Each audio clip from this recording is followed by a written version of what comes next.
Hi, Clive. See you. Sorry, I'm here. You Hi. I was just waiting for you to get settled. Please give it up for Clive Barker again. It is my absolute honor, privilege, and pleasure to have this conversation with you today. I'm going to let you lead. What do you want to talk about? We've got questions. I do have some. Why don't we start with the questions and Okay. see where that goes? Sure. Yes. We can start with that. So, I'm going to ask some questions from you guys. We'll start with that because I know that you guys have been patiently waiting. And thank you for that, by the way. Thank you. Thank you so much. Yes, it's definitely worth it. I'm going to start with, let's see, sorry, I just got these. What inspired you to write Hellraiser and Candyman? Two different things.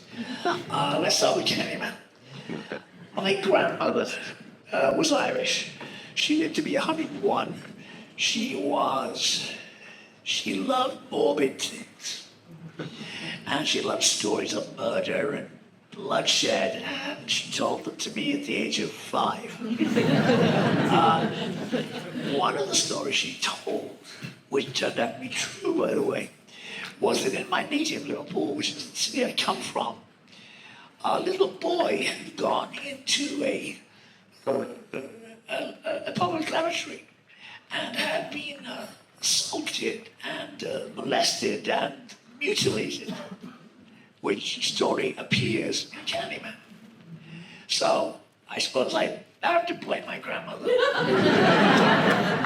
She actually told me lots of stories over her long life, and she had what I think is in me, just as a instinct, which is to take pleasure in the dark. And I know I share that with you guys, otherwise you wouldn't all be here. My pub light, by the way. Hellraiser is a different thing. Hellraiser goes to my experiences in S&M clubs in New York back in the 70s. There was a club called Cell Block 28, which was just about anything any human being could do to another human being was available there. And it was a place where I got my little somewhat conservative eyes opened to what human beings would do in the name of lust. In fact, when we were shooting the picture, I had a wonderful lady who looked after our continuity. She was a lady in her late middle age, I suppose. And halfway through the shoot, the people who were funding the picture said they didn't want they wanted to change the title. And they didn't want Hellraiser, they wanted something else. And I was stumped, and I said to the crew, which included Libby, this lady, I said, any ideas, any ideas? And Libby, who was, I have to say, this very considerate lady, said, I think it should be called What a Woman Will Do for a Good Fuck. I quote. So, out of Libby's experience and mine was Hellraiser. I think that's the best story I've ever heard. Okay, so our next question is, did you like the new Candyman film? New Candyman? Yes. I would have liked a credit on it. There was a very little one at the very end. It's pretty weird when people get hold of ideas which you originated, in this case I originated, they take them to themselves and they say you have nothing to do with it. That's happened with a lot of Hellraiser movies, as I think you probably all know. I had a lot to do with the first 2 Hellraisers, and had something to do with the very last Hellraiser, the most recent one. But the ones in between, nobody asked me. And I don't feel good about that. I don't feel good because I don't think all those pictures are particularly good. And I also think they were made for the wrong reason. They were made for money. And they were made for money by the Weinsteins, Harvey and Bob. And their attitude was, horror doesn't matter. And I'm sure you hear that. We can talk about this, but I'm sure you hear that amongst your family or your friends or whatever. Horror is treated in a very disparaging way, I think. Any voice? Is that your experience? Oh, yeah. So, all my life I've loved horror, whether it was Grimm's fairy tales or it was a Wes Craven movie or Cronenberg or whatever. And I very much resent the idea that what I think can be very, very beautiful storytelling, very, very deep art, is considered to be throwaway, inconsistent and inconsequential. And I'm not sure I know where that comes from, but I do think that part of it is the fact that people are disparaging about things that's, and I don't know about your friends out there, but they're not there, but wherever they are, I think that a lot of people are condescending towards the genre we love, in part because it intimidates them. Any thoughts on that? Yeah, 100%. All right, next question. How did you come up for the idea for the box? I told you my grandmother, my grandfather was a ship's cook. And he sailed all around the world, mainly I think to avoid my grandmother. He was a small, sickly man. He smoked 60 players full strength cigarettes a day, unfiltered. So he died of lung cancer inevitably. He was a lovely guy. But when he went out to, China or Japan or Indonesia, he would bring things back, odd things. I have a vase that he brought back, but I still have it at home. But he also brought puzzles. And one of them was the puzzle which is the basis for the Lamashon configuration in the book. So I have my grandmother and my grandfather to thank for 2 pieces of fiction. It didn't work the same way as the configuration worked, but I became very intrigued by the idea that a puzzle would open a power, open a door, give us access to secret places. It's a bit like a door that opens in space. And so that's where it comes from. Awesome. Okay, so do you have a favorite project of yours that is your personal favorite? Coming up or in the past? In the past. I think, in a way, it's got to be the first Hellraiser. Because I'd never directed a movie. I made small movies, 6 and 8 mil pictures, but I'd never made a movie, a proper movie. So I had $1 million. I went to my producer. I said, "What can I get for $1 million?" And he said, "Well, not very much, but you probably get a house and a few monsters." I said, "Fine, I'm done. I'm good. I'll do that." And so we had a little under $1 million and a house in North London. And I had all my friends, and they were very close friends, Nick Vincent and Doug Bradley and Simon Bamford, all of whom you may have signed with while you were here, if not meet them, because they're wonderful human beings. And they were people I trusted, people I knew would go to the limits in terms of wearing weird makeup, making weird sounds, doing all kinds of weird stuff. And they did, I think, amazing jobs. The makeup is amazing, but the makeup is nothing without the actors. Yes, yeah, the actors embody the makeup. In fact, I think in a way that the actor pushes through the makeup to become present in front of the camera.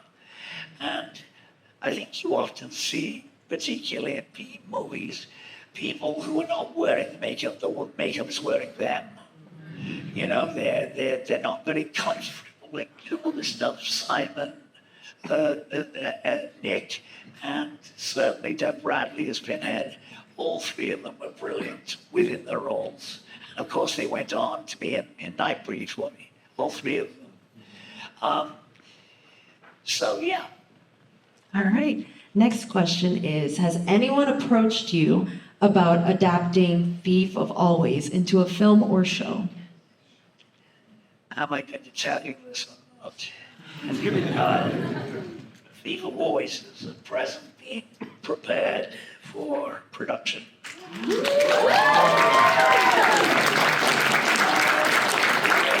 The director, whose name you will know, but I don't want to give it away because she should have that. She should have that pleasure. A brilliant director, and yeah, I think we'll start shooting sometime next year. Nice. I should say it's not an animated picture; it's a live action picture. Her last picture was a live action picture, and you won't know because you all saw it. But I have to be a little quiet about it. I don't want to give too much away. But I am very, very excited. It will be shot in Australia, and because she's Australian, I'm giving you so many. I'm giving you so many hints and clues here, and her first name is Jennifer. So We'll keep it secret. All right, next question is, are there any current films in the horror genre that you are a personal fan of? I am looking after a production of Damnation Game, which is one of my early novels, which is being scripted at the moment. I am also scripting something, actually two things, horror projects, which will not be quite as small as Damnation Game, but quite as small as Hellraiser rather, but will be very, very dark. I've missed, and you will have your own opinions. I'd like to know them about where horror is right now. But there's a lot of streaming movies, horror movies, which are often good, but I don't see the hardcore, take it by the throat kind of movies that I liked when I was younger. I don't see, there's no Cronenberg out there. There's no, well, actually, in some cases, we've lost Wes, we've lost Toby Hooper, we've lost a lot of wonderful creators. I am still alive.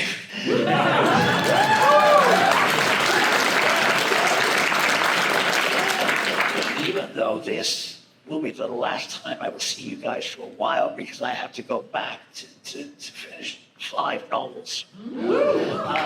All of which, except for Thief of Always, the sequel, which I'm writing right now.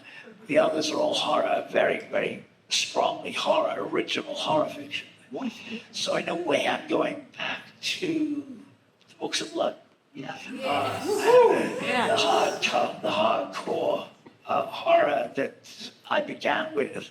I never get tired of good horror, but I too seldom see good horror that's really original. And I'm determined to be in that arena. And when I get home tomorrow, I'll sit down and go back to those 5 books. So I would like to ask you, with regards to Hellraiser specifically, are there any scenes, iconic scenes specifically, that you feel represent your vision best in that film?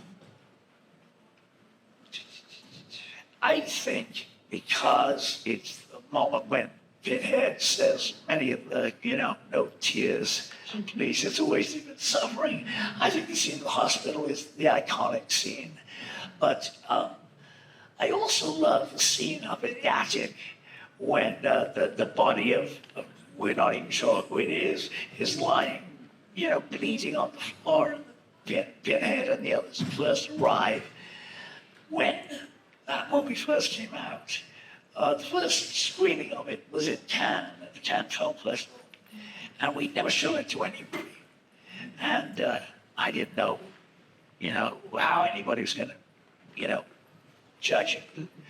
And so we had a midnight screening at Cannes, and people went berserk. I was really surprised. I was like, wow, they really like it. And what they seemed to really like was that it was unapologetically horror. And when I come to a convention like this, and I meet all you guys, and I see all the costumes and the t-shirts and the enthusiasm that you all feel for horror, I realize how important it is for all of us, I think, to enjoy and embrace what scares us. When I was a kid, I had big moves, when I was a kid. And one of the things I used to do when I was scared at night was go to the window of my bedroom and look out at night and make the worst fucking face I could make. And it was a way of saying, whatever's happened, I'm worse. I think it's important that we take power for the things that scare us, that we're not intimidated by that. We should embrace it, we should celebrate it. And conventions like this are a celebration. I haven't seen anybody crying during this convention. There's been a lot of smiles, a lot of enthusiasm, a lot of passion, a lot of really wonderful people. I mean, you guys who've been here to welcome me as I hope I've welcomed you, and to sense that we're all a little bit off. You know what I mean? We're not normal. I would not want to be normal. To be normal would mean to be like my brother. I want to be odd. I like being odd. I like being strange. Tell me, make the noise. I mean, how many of you feel comfortable with your brothers, sisters, friends, parents? Are you all seen as being perfectly normal? I think normality is what happens in politics. I think what happens here is that we celebrate all different things that's going on in our heads and nobody else's. And I love that. I love you for it. And we love you back. Do you have a non-horror piece of work that has influenced you in surprising ways? Oh, gosh. I mean, I wouldn't know where to begin with that. I like things that are fantastical. And that could be anything from Alice in Wonderland or Peter Pan or the Child end of it, but it can be Lord of the Rings, it can be all kinds of stuff. What I was given by circumstance was an imagination which does things that I have no control over. I dream a lot of the things that I write about, and I dream them, again, without having any control of them. I keep a notebook beside my bed, and I write down whatever. Because to me, how many of you are writers out there? How many of you are actually writing? You are writing. Because I tell you, we need writers. We need writers who are not going to be, writers who are writing novels and short stories, not people who are just giving stuff to Netflix to produce. Because I think there's an edge, a danger to writing, which is a necessary danger. When I read Edgar Allan Poe for the first time, when I read Arthur Machen, an English author, but a very brilliant one, when I read original minds at work, Peter Straub, Ramsey Campbell, Steve at his greatest, I feel at home. I feel old now. Most companies that I would be in, I would feel like the outsider. And I don't know how many of you agree with that, how many of you feel like the outsider, but I think it's okay to be the outsider. But I think it's important that we stand up for our strangeness. Our strangeness is what makes us us. And don't let any son of a bitch tell you otherwise. Stand up for your strangeness. So you incorporate art and painting into a lot of your work. Sure. How do you see the relationship between horror and visual art? I don't think there's any division in my head between writing, painting, poetry, filmmaking. It's all about imagining. It's all about letting go of any limitations, of any apology that you may feel for your imagination. Just let rip. People are scared of their own imaginations. I don't think any of you are. But I do think that a lot of people at school very often are taught, that's too weird. I was told countless times as a school kid, you're weird, Barker. And I was made to apologize for that. Now, that's ended up making me strong. Made my imagination strong. It made me strong because I didn't like to be put down. Meeting many of you as I have over the last few days, you're strong people. You're confident of yourselves. You're confident of just getting out there and being who you are. Our culture, I think, makes us apologize for who we are very often. And I celebrate you guys and thank you guys for having the courage to just be unapologetically who you are. Don't let anybody put you down, because in the future, I believe we will, especially with AI on the horizon, teaching us to like what has been created by a computer. Fuck that.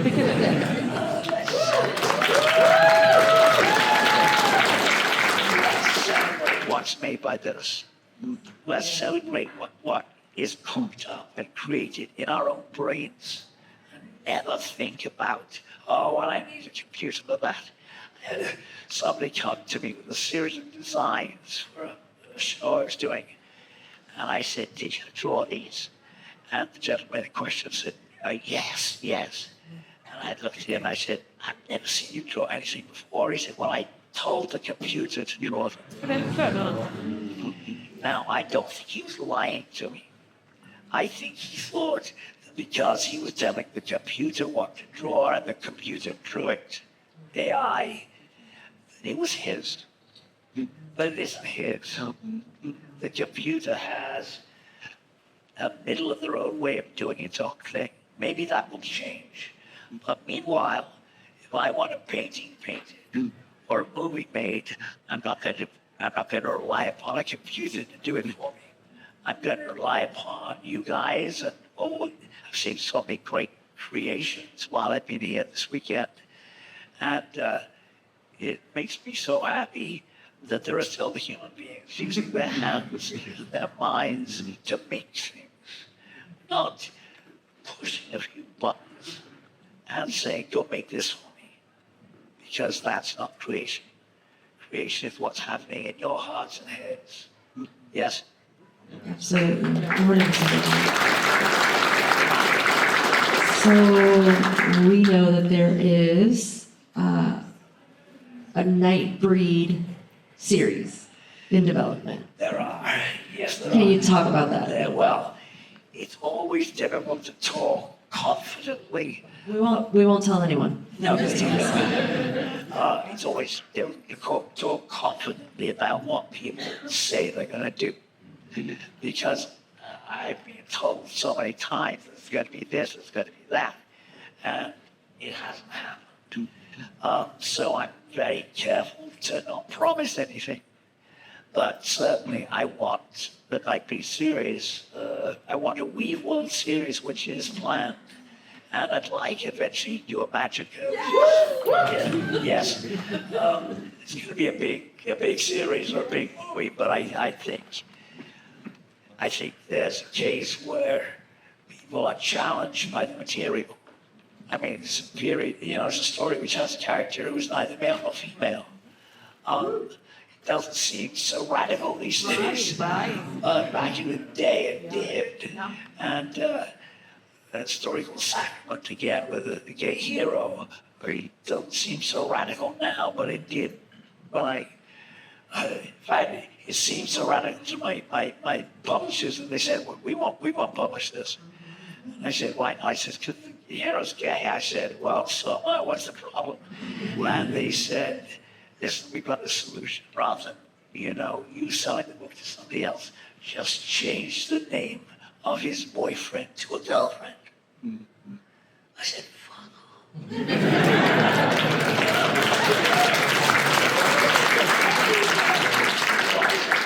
Writing about something that's in my heart and changing it because you feel sell books.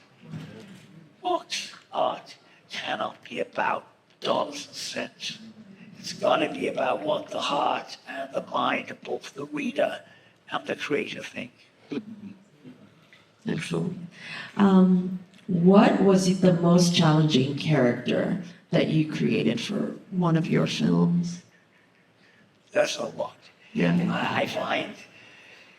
I find characters both the most rewarding thing to write about and the most difficult thing because I never want to repeat myself. But I would, this is a bit of a tease, I'm afraid, but there's a book coming up which is called A World Without Witnesses, meaning, a world unseen. Which has a hero and a villain, which are like nothing I've ever done before. So that'll be out next year. Do we have a title? That's one of the horror novels I was Got talking it. about. Okay. Which set of any of your films felt the most haunting while filming? Haunting, did you say? I am. We've had some weird shit go down on our sets.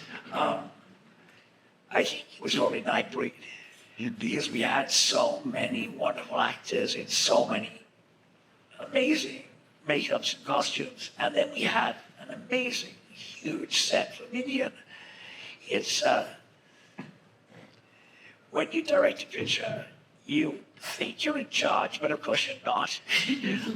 What's who's in charge, I guess?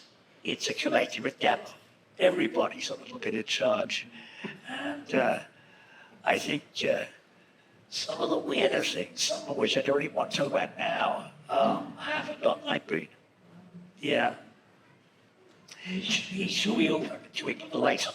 We can talk. See everybody's face. Sure. Get some. Turn the lights up? Do the lights work? Do we need candles?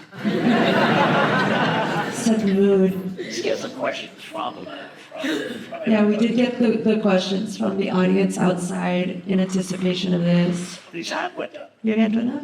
Yeah? No? Change your mind. Don't be fearful. It's only me. All right, we've got a question over here. I can't see you. Right over here. Go ahead. Do it. If you can expand a little about why you hate Rawhead Rex so much, as I've read. Yes, I think that deserves an explanation. Rawhead Rex was the second movie I actually wrote, and it's a story I like very much, and it's set in midsummer in England, and they directed it, they produced it, they took it over to Ireland, a very bitterly cold island in midwinter.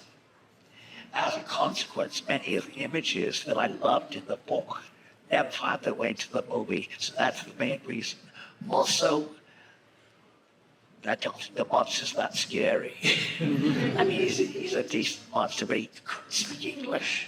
The guy behind the mask couldn't speak English, which I think led to some difficulties. Also, they didn't invite me to the set because they said I was, not a very nice person. I think I'm quite a nice person. Another question. Another question? Yeah. We're gonna have a mic over here. Thank you. If you could do a reunion with Simon, Doug, and Vince, would you make us another movie like 1 and 2? Yeah, We would love it. We would so love yes, and I would direct it too, because I love them guys. Why? There you go, thank you. Can I take that away and tell them back? it. Whatever it takes. There you go.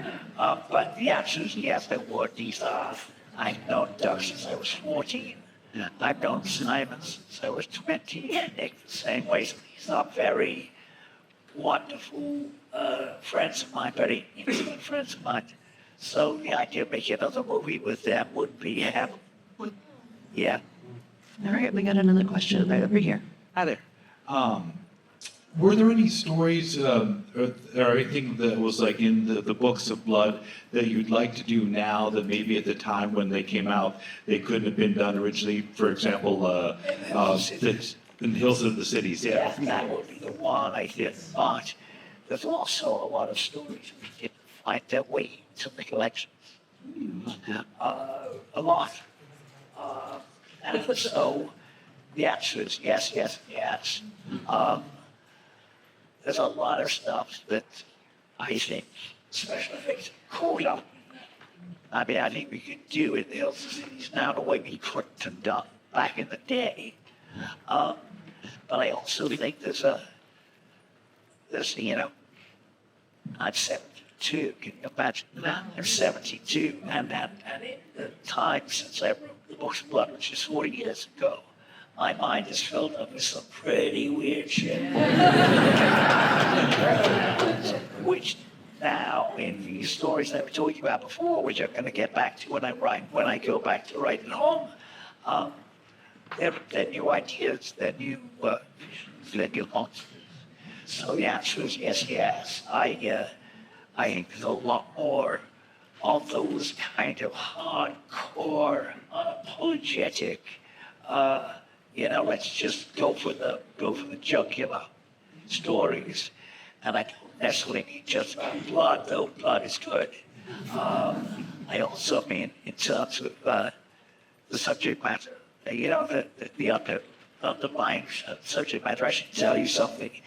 When I started to put the Books of Blood together, and now the Damnation Year together, I decided I needed to know more about the details of what it was like to look at a dead person. I'd never seen a dead person before, except in film or whatever. So I was at a Sunday lunch, very civilized Sunday lunch, and the man across the table said to me, "I'm a pathologist." And I said, "No. Do you ever invite anybody in?" And the fellow's next piece, he said, "Well, for you, sure." I said, "I'm writing some books and explain why." So I said, "I would really like to do this." He said, "Be warned. A lot of people pass out doing these things, and even doctors. So if you're sure, but I'll call you when we have a dead person." So I said, "Thank you." That was Monday morning. At 8:15 in the morning, the phone rang. "Alex, Peter, we've got one." And I went to the brandy, took some, and I said, "Please, be with you now." Not having the first clue what I was really getting into. Any of you out there, pathologists or embalmers or any of that? No. It's a very special environment because it smells strange, but it also looks, not talking about the interior of human beings, now beautiful. And we forget that. we forget that we are, as human beings, beautiful pieces of design. Yes. And so I spent that day and part of the following day with Peter and his two assistants. I got to slice off the top of somebody's head, taking out his brains. I did all of those things. I got a little weird at the beginning because the smell was strange, but after that I was fine. And it was a revelation. I don't think the books I've written would be possible if I hadn't done. If Peter hadn't been kind enough to invite me to do that since then, I've done it many times, and I've been embarked to evil and so on. It's not scary, it's us, right? It's who we are. And I have found myself empowered by looking at things clearly without fear. No, I think if you're writing horror and you want to tell the truth, then you have to look at these things. You have to know what people look like when they're dead or cut up or what a human brain feels like in your hand. The only problem is you can't get it back into the skull. It just wants to take it out and expands. And it's like jelly, it expands. So you can't put it back where it belongs. So you put it into the belly, which is always weirded me out. You think people going to see the beloved lying in the coffin and thinking the brain is in the brain. No. The brain is in the belly. But it's writing horror, I think, has been the greatest education of my life. I've written a lot of different kinds of fiction, but the kind of fiction which has educated me most is horror. We do it for time, I will. Technically, we're out of time, but we can go Yeah, a couple let's more do a couple minutes. more. Yeah. So we've got another question right over there. With conversations about gender and sexuality being, sorry, I'm over here, being a lot less radicalized, are there any works you'd like to revisit with a more unapologetically queer lens? I don't think I'm apologetic too much in any stories. I mean, like more overtly with less producer interference. I think that there's a balance we struck. There's a balance where you actually tell the story with elegance, in terms of language. And there's that point at which you turn people off because it's just gore. I have no interest in doing gore for gore's sake, but I have a lot of interest in taking the language, the words, to a new level. So yes, I think the answer is yes. I would almost want to say revisit everything to make it better. I mean, you always look at the stuff you read, or you've written rather, and say, damn, I could have done that better. It's always a dissatisfaction, but that's what hopefully makes you go on and do it again. All right, we've got time for one more question. That's it. Right over here. Hey, Clive. Oh, It's me, Sorrel. oh, sorry. Oh, hey. Hey, the Cenobites and Candyman are both my favorite anti-heroes. And which are some of your favorite anti-heroes? I mean, in the stories. Yep. In the stories, well, every monster is an anti-hero. I think, for me, anti-heroes are the things that you love and hate at the same time. And I think every monster I write about, but if I had to pick one, I'd pick Pinhead. Well, yeah.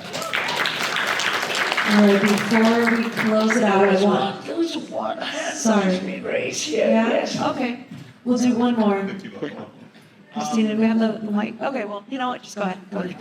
Yeah, you're close enough. Because I don't know how much those instruments make the process, how much say that you have, because just buddy stories or writers will, have their works done, and they're on the team, but they don't exactly have Right. to say. So I'm wondering, I just, there's two people that stick out to me, which is, you had David Feinberg in Nightbreed as editor, and you all know he's famous for those director. And it's sped up, so I do keep track. And the other one was, and I'm just wondering how that came about. Was it him that came to you? Did you? I went to David. Then I went to David and said, "Listen, man, I got a side joke for you." And he said, "Yeah." Yeah. And the other one was in Midnight Meat Train. You Timur was the director for that. Amazing. And I'm wondering how that came about. Was there a filmmaking office where you're like, He yeah, came to me, okay. and that's an underrated movie, actually. Very underrated. I think it's a wonderful picture. And really shocking still. So it's always wonderful when somebody comes to you and says, "Listen, this story, really inspires me. I want to do this." And I got a few more up my sleeve, which I can't talk about right now. Sorry to be so secretive, but I get my balls. Can't say it. I think we should probably stop with this one. Yeah, no, we do have to wrap it up, guys. I'm so sorry, but I do want to let you know, if you have anything that you'd like Clive to sign, today is your last chance to get that done. So once you leave here, go ahead on over to get your item signed. He's not going to be around for much longer today, so we want to make sure that we get as many in. No. That's what I said today. But with that, I do want to thank you so much for joining us. This is his first panel in 10 years, guys.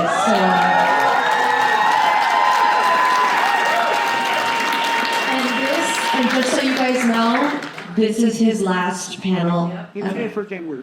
So, we love you so much. Thank you so much. Yes, he has something he'd like to say. I just say thank you.